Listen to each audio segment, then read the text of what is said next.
જે પ્રોગ્રામ છે આપણા ડાબી બાજુ આ પ્રોગ્રામના હોલમાં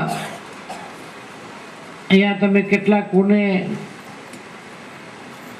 ટપક સિંચાઈ પદ્ધતિના મદદ જોઈએ, કોના નેટ હાઉસ જોઈએ, કોના પોલી હાઉસ જોઈએ, એ તમામ નોંધણી અહીંયા થાય છે।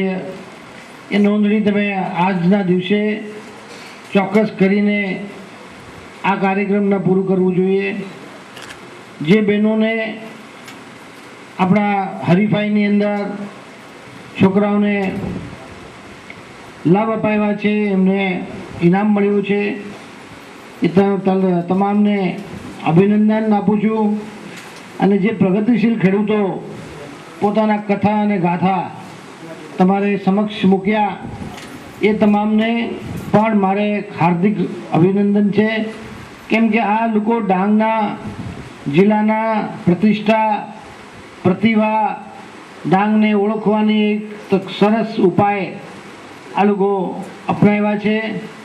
આ ખેડૂતો ડાંગના સર્વોચ્ચ માણસો ગણાય મારા માટે, અને એ લોકોના લીધે ડાંગને પ્રગતિ થશે। હું હંમેશા કહેતો આવ્યો છું, ગયા વખતે પણ અંબાપડામાં આવ્યો ત્યારે મેં કીધેલું કે ડાંગની પ્રગતિ બાગાયતી અને ખેતીથી થાય, જંગલની વન વિકાસ પદ્ધતિથી થાય, અહીંયા ઉદ્યોગથી નહીં થાય।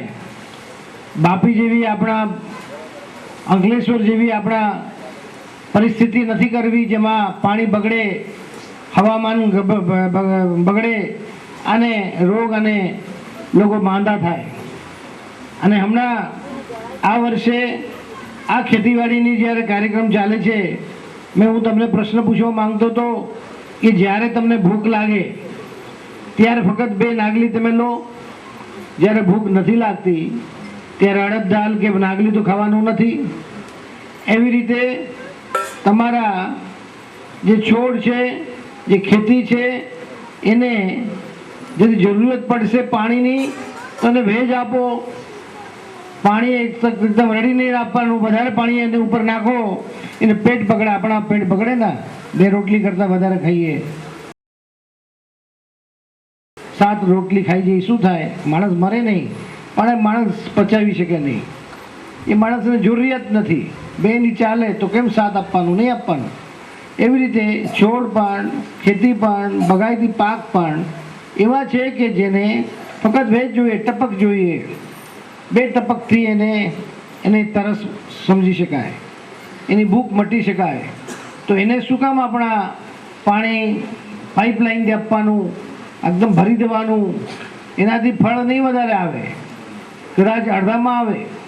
એ વાત ઘણા વર્ષો પછી ડાંગના માણસો સમજવા લાગ્યા।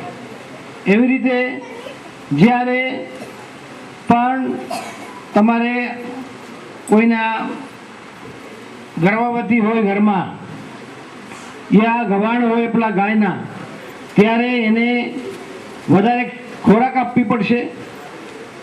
એ બહુ નિશ્ચિત વાત છે। તે સમયની અંદર તમે ખોરાક નહીં આપો તો શું થાય? જે બાળક જન્મ થવાના છે એની વિકાસ રૂંધાઈ જાય, એની વિકાસ ઓછું થઈ જાય। તો તેવી રીતે હમણાં વાસુંધરા ડેરીના સિંહ સાહેબે શું વાત કરી કે જ્યારે ગવાણમાં હોય ગાયો અને તે વખતે દૂધ ન આપતી હોય અને તમે આખો લાઈન કાપી નાખો કે નથી કરતા કશું, તો એટલા માટે ખાવાનું બંધ કરો, તો તમે બહુ મોટો ભૂલ કરો છો। અને એના લીધે ગાયનું જે બછડા થશે અથવા ગાયની જે દૂધનું ઉત્પાદન થશે એની અંદર ઘટાડો થતો જશે। એટલે ગાયનું જે આપણા સાચવણી કરવાનું, માજવણી કરવાનું, એવી રીતે કરવાનું, જ્યારે ગવાણમાં હોય જે વસ્તુ એને જોઈશે એને વધુ આપવાનું, જેથી તમારે આ ગાયના બછડા જે થશે એ સારા, મજબૂત અને એ દૂધ આપતી ગાય થશે। અને બીજી એક વાત કરી, જે સિંહ સાહેબે વાત કરી તમને, એ ખૂબ જ જરૂરી છે કે તમે જે લીલા ઘાસચારા છે એ સુબાવળ હોઈ શકે, અથવા મેં એમને વાત કરી કે સુબાવળના બદલે ડાંગની અંદર એવા વનસ્પતિ છે જેવા કે આપણા સફેદ મૂસળી જેવા, એ સફેદ મૂસળી જે પહેલાં ગામમાં હું જ્યાં હતો જ્યારે હતો ત્યારે રસ્તાના બંને સાઈડમાં સફેદ મૂસળી આવતું હતું. પણ જ્યાં પણ સફેદ મૂસળી જેવા અથવા અન્ય વનસ્પતિ যদি તમે તમારા ખેતરમાં ઉછેરો, એને લીલા ઘાસ તરીકે આપી શકશો, એને પણ મદદ આ લોકો કરવા તૈયાર થશે. જે કેમ કે એ જે પૈસા આપે છે શુભ આવડ સાથે, એ પૈસા ડાંગના એવી વનસ્પતિને આપે છે શુભ આવડના શક્તિ ધરાવતા હોય અને તમારા ગાયના લીલા ઘાસચારા મળતા થાય.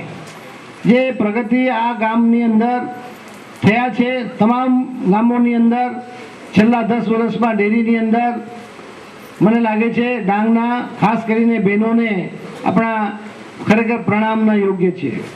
બધા બહેનોને આપણા અભિનંદન આપવાના, કેમ કે એ બહેનોના લીધે આ જે ડેરી આગળ થયા છે. અને આ એક જ કાર્યક્રમ છે ડેરી, જેના મારફત આપણા દરરોજનું પૈસા હાથ ઉપર આવે. દરરોજ તમારા એકાઉન્ટની અંદર જમા થાય છે.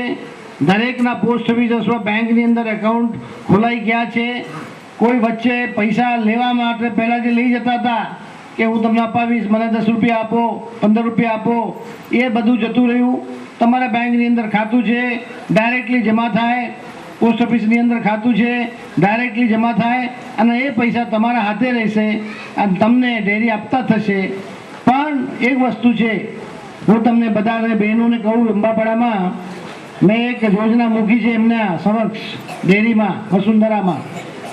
મેં એમને કીધું છે કે ડાંગના બધા બહેનો, બધા જ ગાયો અને બધા ડેરીના દૂધો যদি આપણા એમને કહીએ કે બધા કોઈ સેન્દ્રિય ખાતર સિવાય કોઈ બીજા રાસાયણિક ખાતર ખવડાવતા નથી કોઈ પણ વસ્તુથી, તો કદાચ તમને આ જિલ્લાના દૂધનું જે ભાવ છે જે મળે છે, જે મળે છે, કેટલા મળે છે?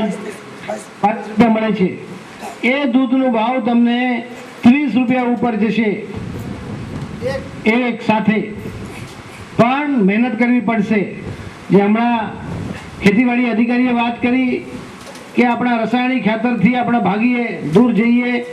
આપણા જે છાણિયા ખાતર છે, જંગલના પાંદડાના ખાતર છે, એ ખાતરને આદર્શને પદ્ધતિથી આપણે દૂર રહીએ અને આ ખાતર આપણા જે કેન્દ્રીય આપણા જે જંગલના વસ્તુથી જે ખાતર આપણા બને એ સેન્દ્રિય ખાતર છે, વર્મી કમ્પોસ્ટ છે, એ ખાતરના પદાર્થ અથવા ખોરાક যদি આપણા આ ગાયોને આપી શકીએ, આપણા પાકોને